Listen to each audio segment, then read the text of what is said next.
ধ্বংসস্তূপ। হঠাৎ নেমে আসা কালবৈশাখীর তাণ্ডবে লন্ডভন্ড হাইলাকান্দির আয়নাখাল অঞ্চল। ভেঙে পড়েছে বিশাল গাছ, স্তব্ধ হয়ে গেছে যোগাযোগ, অথচ এখনো মাঠে নেই প্রশাসনের কোনো তৎপরতা। গতরাতে আছড়ে পড়ে প্রবল কালবৈশাখী ঝড়। ঝড়ের দাপটে হাইলাকান্দি জেলার একাধিক এলাকায় ব্যাপক ক্ষয়ক্ষতির আশঙ্কা তৈরি হয়েছে। বিশেষ করে আয়নাখাল এলাকায় একটি বিশাল গাছ উপড়ে পড়ে সরাসরি সড়কের ওপর যান চলাচল ব্যাহত করেছে, যার জেরে রামকৃষ্ণনগর থেকে হাইলাকান্দির সঙ্গে প্রধান সড়কের যোগাযোগ সম্পূর্ণভাবে বিচ্ছিন্ন হয়ে পড়েছে। ফলে রাতভর চরম দুর্ভোগে সাধারণ মানুষের বাড়ির ছবি দেখানো হচ্ছে, স্থানীয়দের ছবি দেখানো হচ্ছে, যেখানে কিন্তু তারা ভুক্তভোগী এবং তারা রাস্তায় এসে দাঁড়িয়ে পড়েছেন।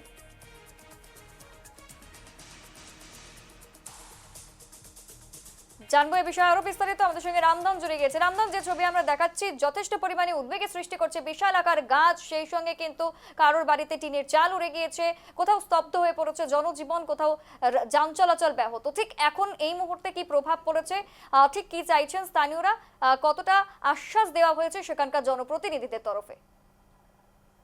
নিশ্চিতভাবে এসা দেখো, গতকালের যে কালবৈশাখী ঝড়, অর্থাৎ প্রথম টিপ কালবৈশাখী ঝড়ে এক প্রকার তছনছ করে ফেলেছে হাইলাকান্দির একাধিক অঞ্চল। বিশেষ করে হাইলাকান্দির আয়নাকাল থেকে রামকৃষ্ণনগর পর্যন্ত যে সড়ক রয়েছে, সেই সড়কের মধ্যে বিশাল আকার একটি গাছ পড়েছে এবং সেই গাছে এক প্রকার সেই অঞ্চলে যান চলাচল রীতিমতো বিঘ্নিত হয়ে পড়েছে, বিচ্ছিন্ন হয়ে পড়েছে যোগাযোগ ব্যবস্থা। এবং তার পাশাপাশি যদি আমরা বলি, তাহলে হাইলাকান্দির একাধিক অঞ্চলে মানুষের ঘর বাড়ি এক প্রকার তছনছ বলতে হবে। গাছ পড়ে কোথাও দেখা গেছে যে ঘরের চাল উড়ে গেছে, বা একাধিক অঞ্চলে এভাবে সমস্যার সৃষ্টি হয়েছে।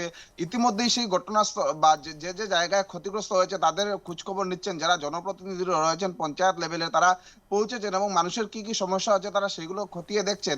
এছাড়া বলতে হবে যে এই যে সড়ক যেটা যার মধ্যে ইতিমধ্যে বা যার উপর ইতিমধ্যেই বিশাল বৃক্ষ পড়েছে এবং বৃক্ষ পড়ে যোগাযোগ ব্যবস্থা বিচ্ছিন্ন হয়ে পড়েছে, তার ফলে কিন্তু রীতিমতো আশঙ্কা বা সেই অঞ্চল যেহেতু প্রধান সড়ক বলতে হবে, সেই সড়ক দিয়ে কয়েক হাজার মানুষ চলাফেরা করেন, কিন্তু আজকের দিনে যেহেতু সেখানে বৃহৎ বৃক্ষ পড়েছে গতকাল রাতের কালবৈশাখী জোরে, বর্তমানে একেবারে অচল হয়ে পড়েছে সেই অঞ্চলের যান চলাচল ব্যবস্থা। এবং যাদের ঘর ইতিমধ্যে ভেঙে পড়েছে গাছ পড়ে বা এই ঝড় তুফানে টিন উড়িয়ে নিয়ে গেছে, সেই অঞ্চলের বা সেই মানুষগুলো রীতিমতো চরমে রয়েছেন, তাদের চরম দুর্ভোগে রয়েছেন তারা। ঠিক কি করা যাবে, পরবর্তীতে কি হয় তাদের এবং কতটা তাদের সুরাহা প্রদান করা হয় সেখানকার জনপ্রতিনিধিদের তরফে, সেই দিকে কিন্তু পরবর্তীতে আমাদের নজরে থাকবে। কিন্তু এই মুহূর্তে কিন্তু দুর্বিষহ পরিস্থিতি হয়ে রয়েছে সমগ্র এলাকায়, একেবারে কিন্তু যোগাযোগ সম্পূর্ণ বিচ্ছিন্ন এবং কালবৈশাখীর যে দাপট তা কিন্তু ক্ষয় ক্ষমতা তার দেখাচ্ছে, যার জেরেই